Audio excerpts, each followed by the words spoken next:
Hello, this is Song Dive, a new podcast hosted by me, Allie Kuva. And me, Sarah Tudson. Both Sarah and I are songwriters and performers, as well as producers and engineers. I make music in New York City under the artist name Allie. And I make music in Los Angeles under the name Illuminati Hotties. We're starting Song Dive because we want to create a forum specifically for female and gender expansive artists to share details about their songs, such as why a song was written and also how it evolved from voice memo to final recording. We're diving deeply into the music, lyrics, production, and engineering behind some of our favorite artists and songmakers' latest works. Without further ado, let's dive in. I'm here alone for a sec. And we're going to see how if Sarah's going to log on. And if not, I'm going to chop all this stuff. Yeah. Yeah. Hi. Hi. What's up? We made it. Yes. How's it what's going? your day been like? Oh, yeah. Well, I just woke up and it was Maddie's birthday yesterday. So we were went out and we saw Sophie play a show. And then I woke up early because I had to chat with this guy from Avid who's in London. And so he has a meetings schedule that starts at 2 a.m. West Coast time and ends at 8 a.m. West Coast time. So anytime I've talked to him, I have to get on the very last meeting on his schedule, you know? Yeah. Well, why do you have to, what is your conversation about? Mainly I just wanted some artist pricing to upgrade everything.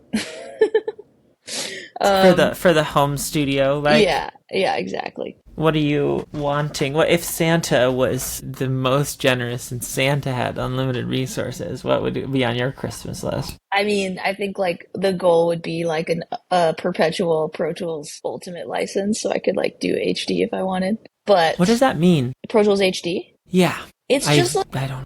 The no latency.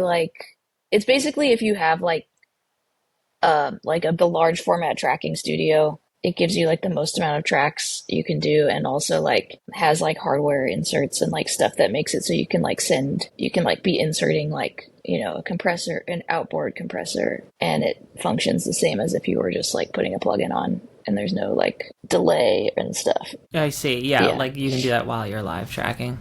Yeah, so it's that's sick. It's more if you have a pro large studio with lots of outboard gear, and 99% of Pro Tools users I feel don't need it. But I've just been in a few situations lately where I'm jumping into a studio where all the IO is set up for HD, and then I'm doing this crazy workaround of trying to jump off of the main studio's rig, but still trying to use my plugins and my stuff off my computer, and I just want to not have to do that. Yeah, that makes sense. Yeah. Cool. Well, I hope. I mean, does it sound like you can work something out, or are you still figuring that out? Exploring it. He said he can give me a year for sure, but I'm kind of I don't want to do the subscription. Can we just do it? I would even just I'll get a tattoo, Pro Tools HD, or Avid, just give me the lifetime. Well, also, I'm just I will pay if there's an artist, even a half off thing, I would pay for that. You know, I don't need the whole suite for free if you can't do that. I get it, you know? Yeah. Anyway, what's up with you? Yeah. It's been such a crazy couple of weeks. Yeah, and this is we did an episode last week with Lucy Murphy of Poise, which was really cool. I need to edit that, and I want to put it out today.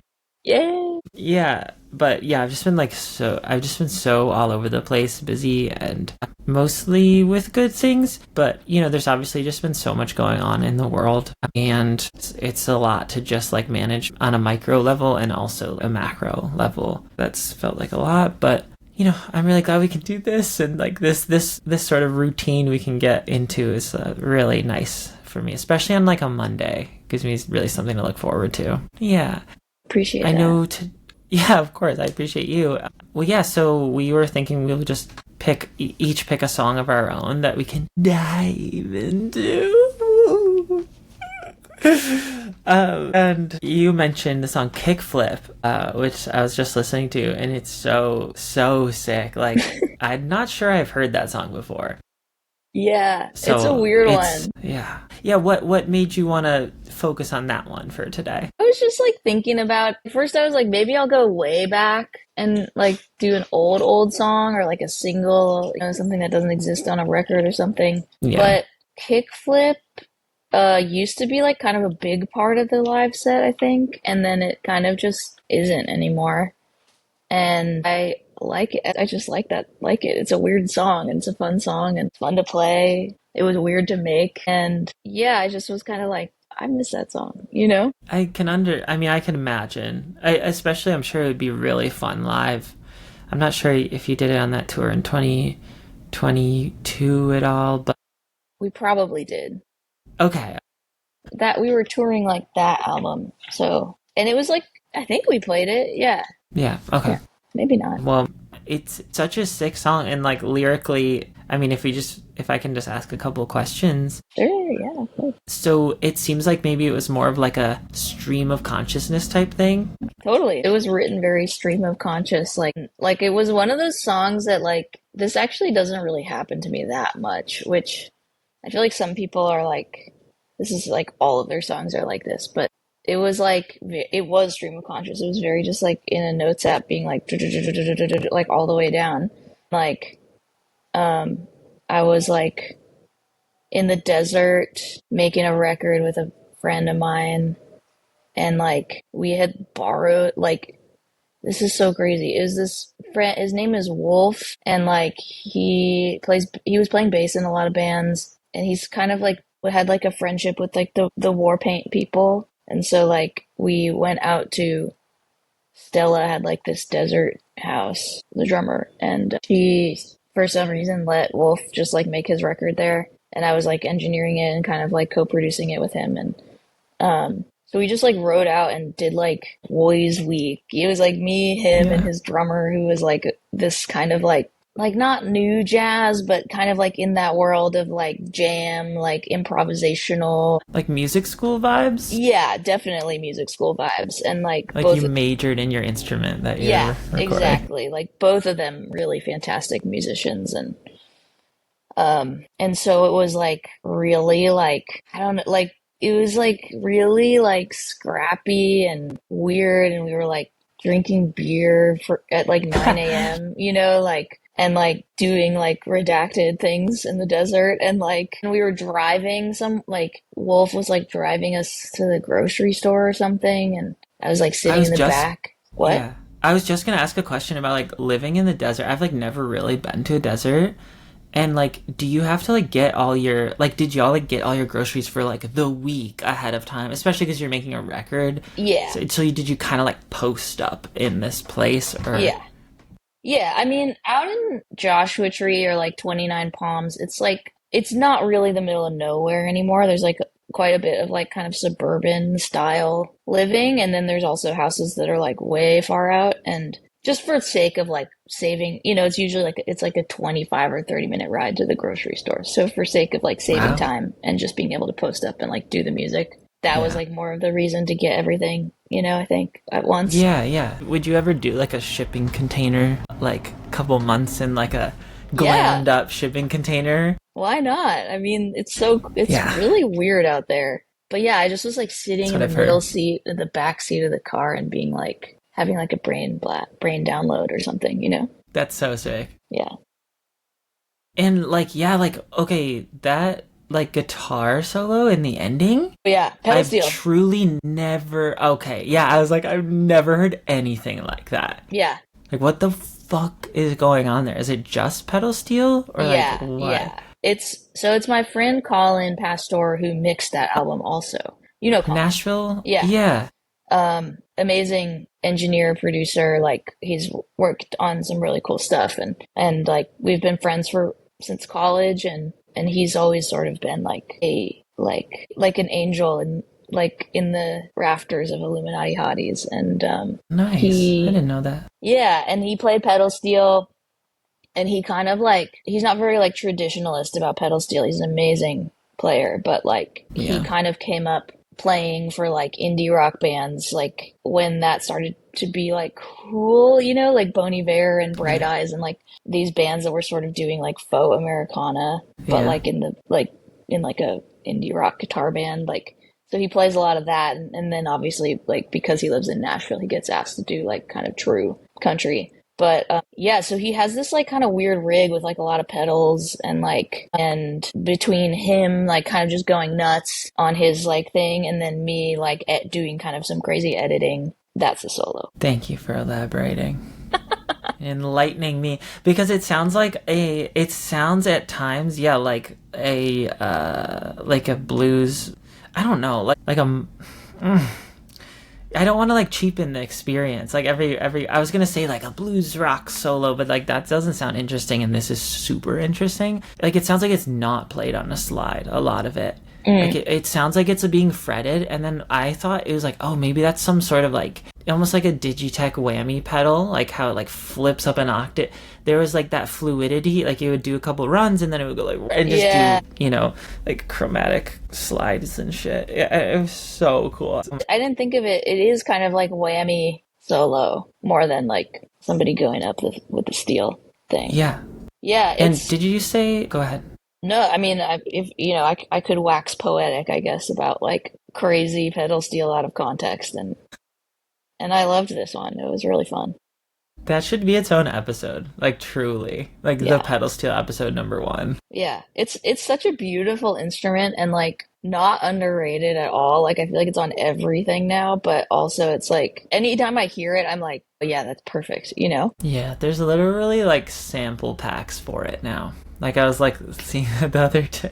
I mean, this existed for a while, but it's funny. Like you're looking at drum loops, or like like really cool drum loops, various styles, and then I saw like just like pedals, different pedal steel players. Yeah. Oh yeah. That's how you know it's become ubiquitous. Exactly. It's such, you know, we live in the 2024 and 2025 are becoming the year of country music more than ever before. So the 2020s maybe in general is like truly country. Yeah, I've definitely like, you know, that's hard to miss, I think, in like the zeitgeist of it all, especially like the like Beyonce record, like going there, and it's so cool to see. It's just something haven't articulated much, but just like thinking about like, you know, the politics involved in like not of the songs themselves, but like the slants, like the views and like values of like the artist. I've always been a huge fan of like Jason Isbell, for example, and like so many others like, who are like a little more vocal about like donating or just spreading awareness to like causes they believe in. And it's interesting because I lived in Nashville for like 9 years. Right. Tennessee is a very red state. Nashville is like a tiny blue dot in there. Yeah. Like in the middle of it. Yeah. And so you have this like country music influence, even in Nashville, obviously. But there's this like kind of prevailing sense of like, I don't want to say like liberal values, but you know, it's definitely a different vibe than like even on Broadway, the strip of like, have you been to Broadway? Weirdly have not been to I've been to Nashville so many times for extended periods of time, and I've never been, mostly because I usually stay with like homies and they're all like, we will never go, like they're like, no chance we're taking you over there, you know? Yeah, and I wonder like what I'd be interested to hear their like reasons why they don't go. I mean, I'm just like really sensitive to like loud places, but it definitely has a prevailing like it's not only like a touristy area, and you know, locals like don't like to typically go to those places whatever city they're in, but also I think like a lot of the more like right-wing vibes are like permeating in Music Row and are like celebrated there. Yeah, yeah. So they have a safe space for that. Safe space for unsafe spaces.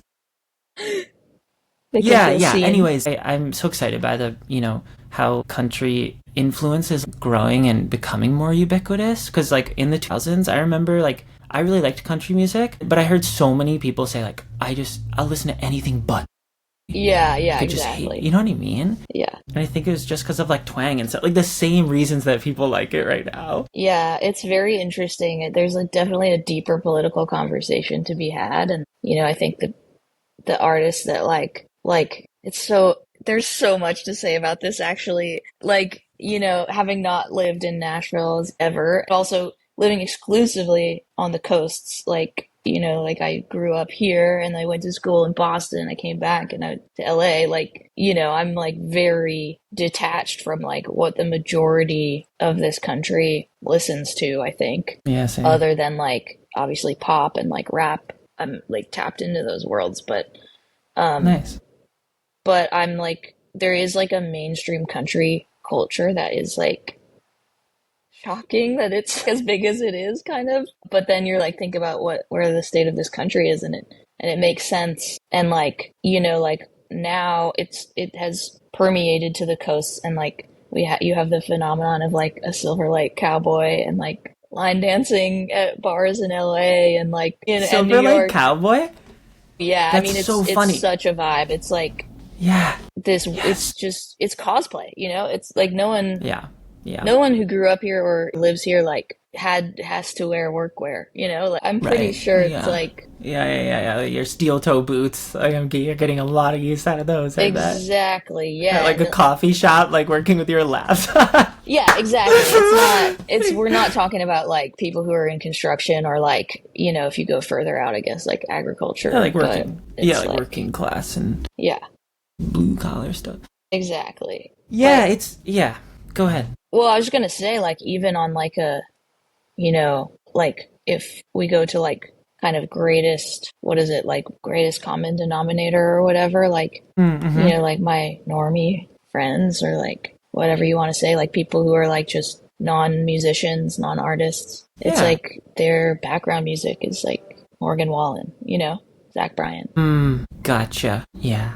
So It's much to be super said. interesting. Yeah. Much to be said. I like kind of like accidentally like fell into the whole of this specific topic accidentally, and then I was like, fuck, I like didn't really prepare any thoughts on this, and now I'm just like rambling, but yeah, it's really interesting. So we'll see. We can check back in on it, maybe do a pedal steel episode. But I also apologize for how far off the track we've gotten for the song Kickflip. I mean, it's cool. I think it's cool to do a chatty episode. Like, Me too. like there's a starting point and there's also like other stuff in music to be talking about if we don't have a target acquired in our podcast, aka guest host.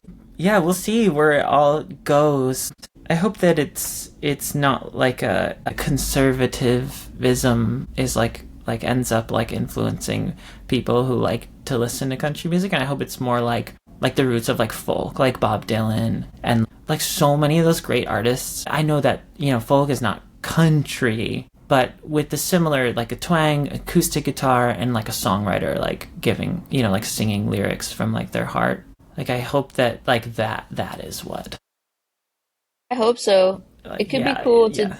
I could see an outlaw revival coming. Like There's I feel Timothy like- Chalamet, Yeah. Timothy Chalamet as what as Bob Dylan, and then there's another one about Bruce Springsteen now, like a film coming out. Jeremy. What's that guy's name? Jeremy Allen White. Jeremy Allen White Yeah, is Bruce Springsteen. cool. It seems so soon because he's still alive, but Right.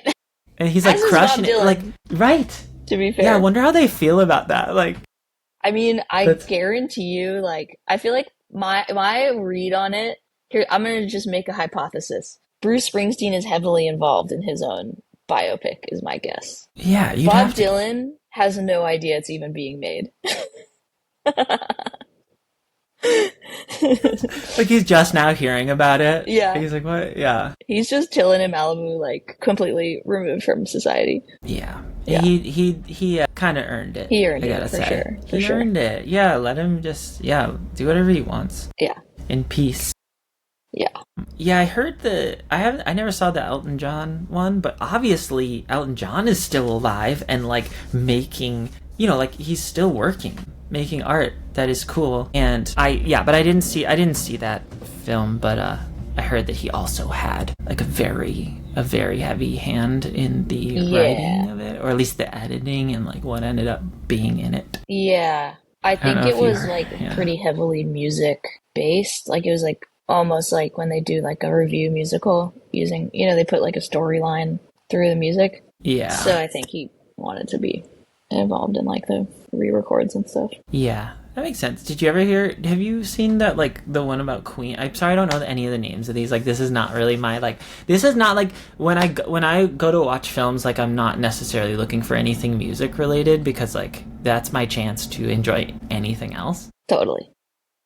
But the one about Queen, Bohemian Rhapsody, I think it's called. Yeah, I saw that one. You know, it's like it's all biopics have like a corny like thing, you know, they're trying to make like Hollywood. They're infusing Hollywood into like someone's like, you know, I mean, I would consider Freddie Mercury to have a pretty remarkable life, but like, yeah, I don't know if it's like remarkable in a way where like, you know, like it's not like action packed or something. Like it's just they skip a lot of the like nitty gritty, and you know, it's more just like the guys in the studio being like, what if it went like this? Yeah, you know, the foot hand, the famous. Exactly. Hey, I love that. It's my favorite beat. Like, it truly. Yeah, me too. Like variations of foot hand. It's like prehistoric. Exactly. So like it's fun. Yeah. But it's Hollywood. It's not like a documentary, you know. Yeah, well, I was asking in part because I heard through the grapevine that like a lot of the nitty-gritty stuff there actually was that. And you know, it was like there were, you know, points of conflict like that. But then the band who is still alive, I think maybe all other three members are alive today, maybe, or whoever is alive. Right. Yeah, like Brian Mays. I think so. Anyways, that they like were like, no, like we want it to be like, fuck yeah, Queen, like yeah. Epic shit all day. And I mean, if you had the choice, why not? You know? Yeah, who am I to say? Yeah, and also there's like an element of like, this is like a tangentially related to the pod, is like, yeah, you know, they like washed a lot of the like devastating queer storyline of his life, you know? They made it very like not important to the script, and almost kind of like ham-fistedly had like a kind of like allusion to like a lover, but yeah, you know, like, yeah, like tell me about any one relationship he had like once he came out or even before. Yeah, like that's so fascinating. Like I don't know at what point he came out, but like it wasn't in the beginning, right? Yeah. Like, yeah, I mean, I think it was like, I don't even know if he did come out. I think it was like implied, and then you know what I mean? Yeah, like I'm not totally sure actually. I don't know a whole lot about Queen, and the movie taught me nothing more than what I thought. Yeah, no, same. Yeah, I literally had to turn it off. And I was on an airplane. Like there was nothing else to do, and I was like, I can't. Like it honestly felt disrespectful to the band to like watch it. Like I was like, I don't know, it's not right. Yeah. I'll say like one of my favorite music docs is I think it's on YouTube, and it's like, the reason I like it is because it's so like dry, and like there's zero like production. Like it's not like, you know, there's obviously the Metallica one, which is I have not seen it. Yeah, Some Kind of Monster. It's amazing, and it's like really, it's pretty real, but it's also crazy because this band is like the most famous metal band ever, you know, and they have infinite budget, and like it's a doc, but it is also Hollywooded out a little bit. But there's this documentary of Aerosmith making the album Pump, which is like largely kind of like a bad album. There's a couple songs. Like I would even say Aerosmith, not a great band to me. No, I cannot get into it. I cannot get into it. Yeah, but the way they documented making this album is so like uncomfortably real. Like there's just like scenes of like the producer like sitting on the floor being like, I don't know what we're gonna do. Like this song is like, I don't know how to fix this, you know? I can't make this good, sorry. Yeah, and so it's really interesting, and it feels realistic to like studio life, and you're feeling like them have like euphoric like breakthroughs with songs, and you also are feeling like the hours that, and euphoric also like breakthrough. Yeah, a drug fueled decision, or just like them sitting there and like an A&R being like, yeah, this sounds fine, you know, and then being like, yeah, I mean, that must be tough having to, like, fucking present your art to, like, a board of people that aren't, like, your audience. Yeah, exactly. And, like, ask, like, is this okay? Like, I spent your money this way. How do you feel? Yeah. I want to ask I think Carol's in the other room. I want to ask, I can't remember the name of this doc that we watched a couple months ago that was like fantastic. Hey, Carol. Oh, they're gone. Yes, I'm wearing sweatpants. I realized that my reflection of my butt was like in the mirror, and it was like it was like this much parade underwear and then star sweatpants. Yeesh. He's such a legend. I just like am blanking on the name right now. Do we have a genre? Yeah, he's a folk. He's a really, I feel so stupid. God, a song, something about the song. You gotta sing the song. Maybe she's just for the sake of the song. That's what it is. It's not Pete Seeger, is it? Townes Van Zandt. Townes Van Zandt. Townes Van Zandt. Much cooler than Pete Seeger. Yeah, like so fucking cool. Like I didn't really know much going in. I didn't even know any songs. Icon. But yeah, like highly recommend that if you want something that'll like inspire. I don't know. To me, it's very like inspiring, and it just made me want to like, let's like keep making stuff, because it's just worth reporting on your own experience, like as a person in this crazy world. Yeah.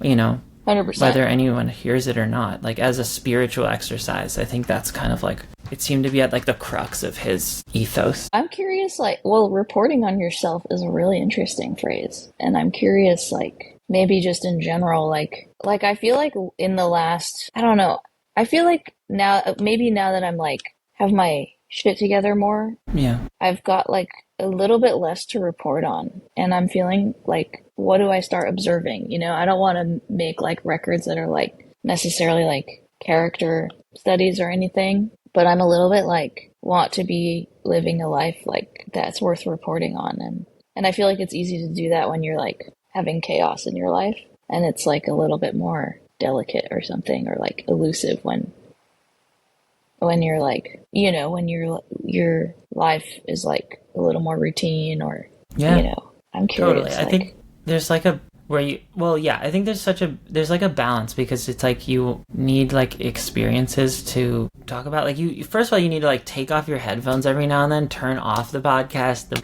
just pay attention to what's going on around you. And like there's so many things in life where like when I pay attention, I'm like, damn, this is like hilarious and also so sad. Yeah, totally. There's like, those are like my two main takeaways. Yeah. But yeah, it's all like, there's stuff there. It's almost like Nora Ephron, like everything is copy, right? Yeah, right. But at the same time, like I need a certain amount of routine and more just like stability, right? But creatures, like we like routine. I just need time to like be able to write that shit down. Interesting. And if I'm just like steamrolling from one thing to the next, and like if mental health is not helping, and like whatever it might be, yeah, like there's still like, it's like almost like a geyser at like Yellowstone or something. Like it might still like spout through in a burst of, kind of like your stream of consciousness lyricism with this song, you know, like that'll still escape. But I think it's also really fulfilling to have like, you know, a morning where you're not like, your calendar isn't booked in the morning, and like you can just like, what have I been? Yeah, just like free write, I guess, you know? Do you have a regular writing practice? Not at all. It's so just whenever. My life is so, like, it's so ever changing right now. Like, yeah, there's very few things that feel consistent. It would be like Caro, my amazing partner. Like, I feel like I can really trust that they like, you know, will be there for me, and I really want to be there for them. So we kind of like have those vows to each other just in the relationship, and we like check in on that. And I have like my bandmates, and like they're amazing, and we've just also kind of made that pact of just to be in each other's lives, whether it's musically or not. But other than that, like, although like, yeah, it's like I'm on a lease till February, and then like we don't even know. Damn. So like stuff like that, it's, yeah. And I don't know if that's more like money being so like uncertain. Yeah. But it's probably not just that. It's probably a lot of things, you know. But yeah, to like have time to write is a privilege, but it's also a privilege to like have experiences to write about, I guess. Or just like get out there. So I hope that, yeah, you can have like, because you've been like working hard. Yeah. Yeah. So yeah, I just like, you mentioned like you were going to yoga the other day to like be nice to yourself, like that, like like makes my heart so happy to hear, because like you deserve that. And you know, whether you're writing about Downward Dog or whatever it is, like I'm here for your journey, and like I want to know what you're up to. Thank you. Well, likewise, I appreciate that. Yeah, am I kind of crying right now? Oh my god, it's so much more obvious than I thought it was. Fuck. I wasn't gonna tell you. Yeah, I can't be crying. shading tears. I feel like I'm like a person who's not easy. I don't cry easily, but then like sometimes weird stuff really makes me cry, and then I'm like so embarrassed, but like it's so not an embarrassing thing, you know? Is it because like there's stuff under the surface that like you're low key like kind of thinking of, or like that it makes you think about? So you're like kind of that. Yeah. It's definitely just me trying to maintain irresponsible amounts of control, and then something, you know, is like secretly lurking all the time. And then, well, actually, I mean, this is like I don't even know if this is worth talking about. It's so aside from the conversation. And I do want to get into your songs too. We're already like deeply into this. But that's fine. Last night, it's fun. We saw my friend Sophie play. Her artist project is called Gordy. We should have her on here, actually. Yeah. I would love to. I'm gonna text her right now, actually. Hell yeah, let's text her right now. Yeah. She's so cool. She's great. Her music is amazing. She's really like, she's put out an EP, and she's like, I think seeing like the fruits of like a lot of labor of like getting this project back after like, you know, she's Australian, so the pandemic was like they were so isolated during the pandemic, and B, she's a doctor also, so she was was like, I think pretty busy doing like medical work while she was home. It's so fascinating. Like I wonder how. Anyways, it's absolutely crazy. I like have so like I can't even imagine. I'm, you know, just doing music, which is like arguably the easiest job of all time. Like I'm so overwhelmed, and then she's like also like takes care of like emergency patients. But so we went to see her play, and she did this show at a historic institution in Los Angeles called the Bob Baker Marionette Theater. Not only is she playing music, but there's puppets also happening. And they do a few shows a year with like usually like a solo artist, and like kind of like they try and pick like a, you know, it would be like crazy for like a rock band to do it, but it makes sense for like that'd be sick. Like there's puppets like moshing and shit. Like that'd be amazing. Getting their strings tangled.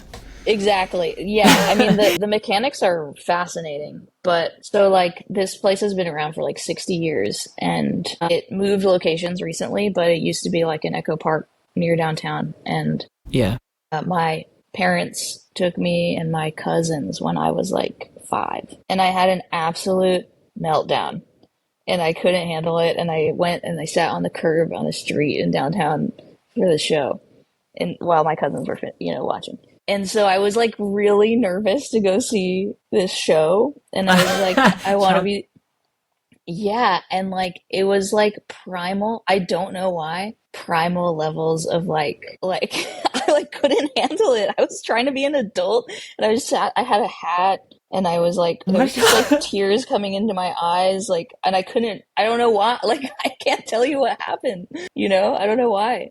But and it's like fear tears, or just uncomfortable, like I don't want this. Yeah, but it's like I guess I'm just illustrating the point of like there is like things lurking that I just like you don't ever like I don't have to face that fear ever in life until like my friend happens to be playing a show there, you know? Yeah. And then you also it's like you never know when. And at the same time, something you said earlier, it's like something about the puppet thing is like hilarious and deeply sad to me. Sorry, what? Can you say more? I mean, that's it. It just is like upsetting, but like there is like a humor, I guess. You know? Yeah, I mean, we're laughing about it now. There's like not a cliche, but like a maxim, but like there's a saying that goes like, you know, like comedy is tragedy plus time. Yeah. Right. So it's like, it's almost, and that's like, you know, a wonderful like coping strategy, I think, in a lot of cases, right? Like, I don't know, are there like times when you've felt that specifically was like important for you to be able to like maintain a sense of humor, or like, you know? Yeah. Like, did you ever lean into anything like that as a way of kind of processing or just like, I mean, you know, as far as this goes, like there's nothing I don't think there's anything for me to process because I just hope that I won't ever have to like run into too many marionettes again in my life. But like The rarity of it. Like, yeah, so like specific. just like yeah, I was ready to like fight. But like definitely I think comedy is an easy coping mechanism. It's so easy for me to make a joke about things and it's easy to do. It's like such a nice way to be like put your arm in between something and laugh, Yeah. you know. Anyway, It felt like I was like, oh no. It like got so close to the camera. now 3D, now like, in 3D vision. Yeah, Spy Kids. It's like 3D, like, wow. We should do that. I don't know if you, yeah. That'd be awesome. I love the gimmick. Anyway, Yeah. what? Yeah. So you had 2 songs that you flagged. Is there one you want to talk about? Or should we just, I mean, I listened to both this morning and first of all, I'm a huge Ryan Hemsworth fan. Yeah, me too. He's like No, I'm amazing. Yeah, he's so great. He like just texted me like last week and was like, I just saw the text like preview, you know, and it's like this song still rips, and I was like, what could that be? And it was like something that we had like made together, but you know, it just never escaped Finder or Dropbox. How did you start working Yeah, it was with really him? cool. When I started, I submitted like an EP or something to Saddle Creek, and then I didn't hear from them for like, you know, it's like demo submission, like you never hear back. But I heard back like 6 months later, and their A&R person at the time, and we just, you know, kept a correspondence, and they were very nice about like, hey, you should like, you know, so-and-so's coming through Nashville, like go see that show, or, you know, like introducing me to people, and yeah, so they introduced me to Ryan, and obviously, and we've only met in person a couple times because he lives in Canada, but yeah, when I was in Nashville and he was in Canada, just over the pandemic, you know, we collaborated a bit, and y'all have collaborated quite a bit too, it seems like, right? Yeah, I've done some stuff like just top lining, like he'll send me random, you know, similarly just like he'll send me a text like, yo, like check this out. Yeah. You know, or like And it's great, yeah. and it's always great. He's so talented. He's like He has is. kids. He's like kind of working I around know. like a very complicated family schedule, and then like It's- I asked him to like do a track for like literally a voice memo I had once, and he just like was like, "Hey, I just like put this together, but like I'm sitting in a coffee shop, so I don't know." It's like my work boots. yeah, exactly, in my work boots, and it's like shoegaze guitar. I'm like, how did you even make that on your laptop? Like, Right. he's like, but he programmed it all. It sounds like guitars. That's so cool. Yeah, he does things in the box that like they sound way more organic than when I try to do, like, for example, like drum stuff. Yeah. Like he just is very talented at like blending things all together, like producing, you know, Literally. like arrangement, and yeah. So anyways, the song Cast Iron is like one of my most popular songs on streaming right now, even though we like never play it live because it's like a bit of a like an oddball, like it. But that being said, yeah, like he just sent that to me to like top line or whatever, and I liked it so much it just kind of like sat down at the kitchen table and was like, all right, the next like hour or two is for this now. And yeah, it was just so that was a pandemic thing, and yeah, I like that song. And yeah, it's also interesting because yeah, that's definitely the only like Allie song where like someone else has made like the entire instrumental or even some of it. Totally. But I love that, and I would like to do more of that kind of thing, you know. I don't know, do you want to do more of that kind of thing, or are you It takes the pressure off in a really cool way, and then like I'm a little torn. I'm sure you feel this way too. I mean, not to put words in your mouth, I guess, but no, yeah. you know, like so it's really cool to just be like, yeah, I'm like the pop star, and like put a vocal over something. But then also like Ryan did the song Throw that's on my album. And okay, yeah, he made the track? He made the track, but then it like, yeah, exactly. He sent me a track, no vocal. I just top lined it.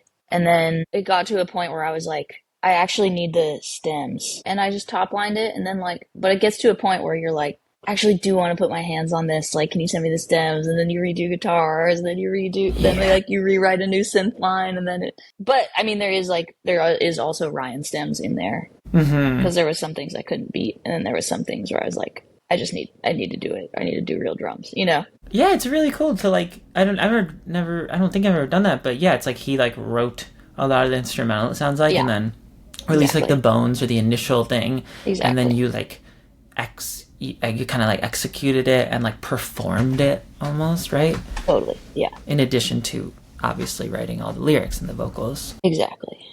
That's super cool. Yeah. Yeah.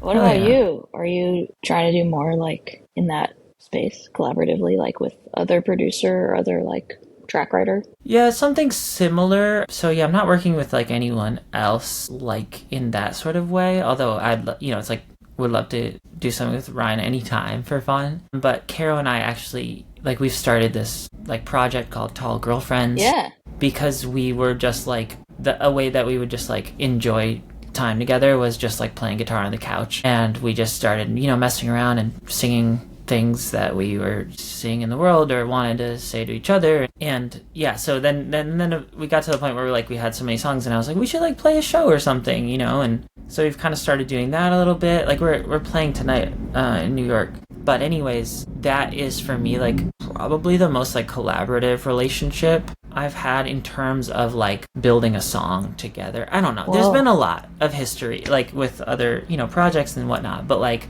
it's really really exciting to like, I mean, they're such a great song. Like I love what they come up with. So, and then they'll do like a verse and like, or like maybe they'll just send me a verse sometimes, and then on my own time, whenever I have free time, I'm like, I want to write a chorus to this, and then a second verse, and so that's kind of like how we've been doing it.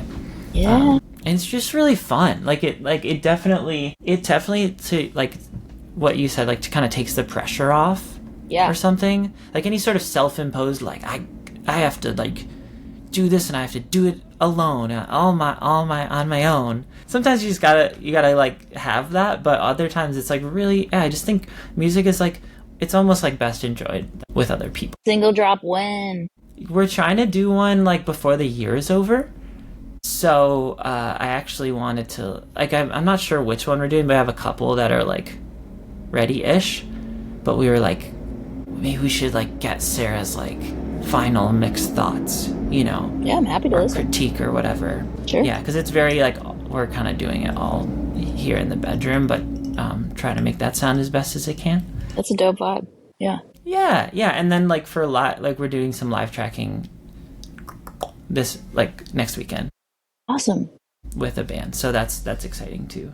But yeah, I would love to get your thoughts or whatever. That would Anytime. be awesome. Yeah. I had a question about, well, just quickly about ETYG. Oh yeah.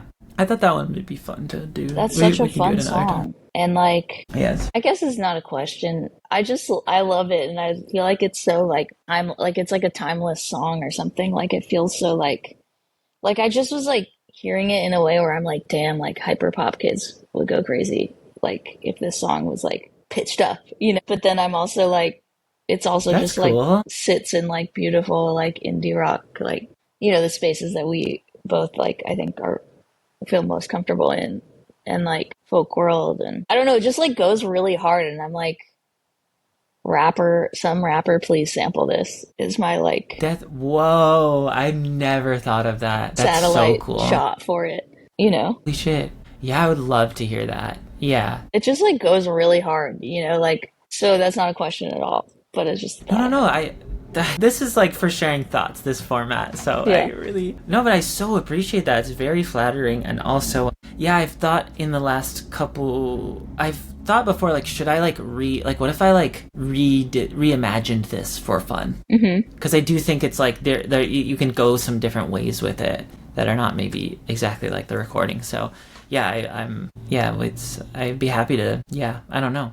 I'm open. I'm talking to the universe now. Like, Exactly. if anybody wants to like do anything with it, or like, I'm totally down. That's what I'm saying, like Yeah. somebody will like, it just is like has that thing where I'm like, I mean, I guess like maybe I could say this about a lot of good songs, but not all good songs are like this. There's like a thing about it where I'm like, this is just like the way that Allie has imagined this, but there's so many formats that this song works in, and maybe that's like why it feels timeless or like just sort of like legendary, is it's like just could be pulled into like another thing. It could have another life over and over again, And which is So like cool. That's the goal kind of music, I think. Damn, you're kind of blowing my mind a little bit. Like, I really have not thought this way. Not only about this song, but like, I've always just been like, oh yeah, like I want to cover like Girl from the North, whatever. Yeah. by Bob Dylan, and like, but he's like, you do it your own way. Yeah, that's a kind of blowing my mind. Yeah, Well, I thank mean, you so much. yeah, of course. Yeah, it's great. I love it. Sorry, I'm like a little brain dead about it, I guess. But I also haven't listened to it in a long time, so I don't like have anything to say. Yeah. But yeah. No interesting production tidbits. Yeah, is there like weird.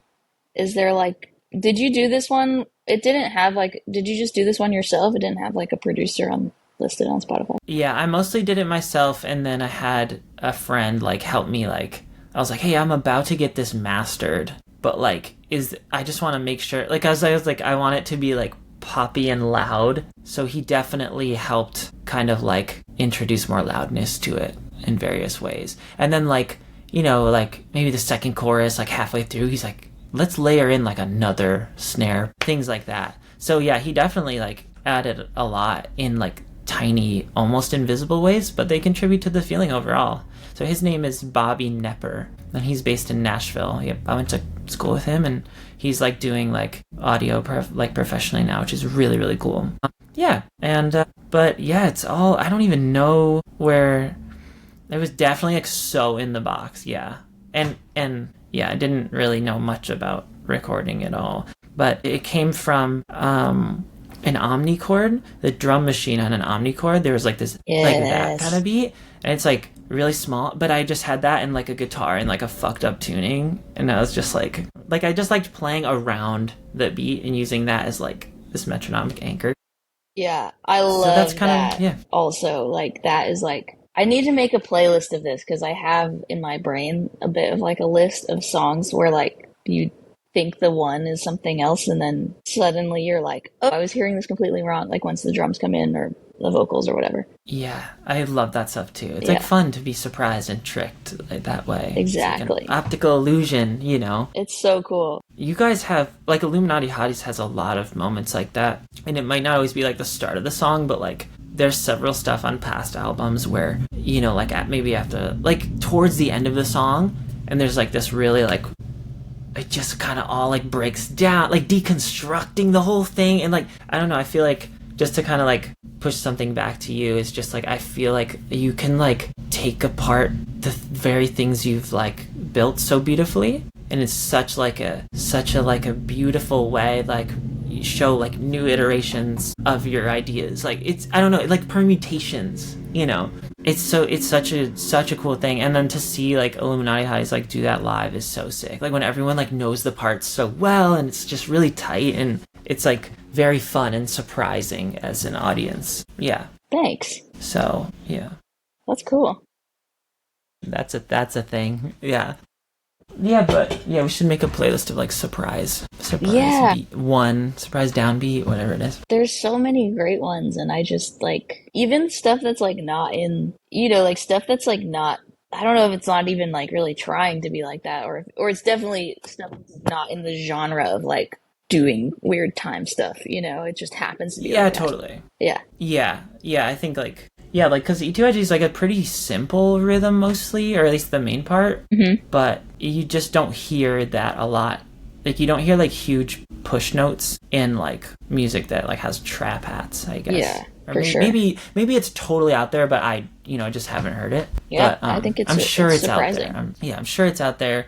There's that band Magdalena Bay. I don't know a lot of their music, but I know I was like, this record sounds so cool. Yeah, it's like less of a songwriting thing for me. Well, I like it, and more of just the production. You can tell like they're coming from they're bringing like wide like of various like influences to it, and there's like this cool juxtaposition of, it's not only like hyper polished pop music, but it's also like got like maybe some metal, maybe they enjoyed some breakdowns or whatever it is, you know, just like fun rhythmic stuff. Totally.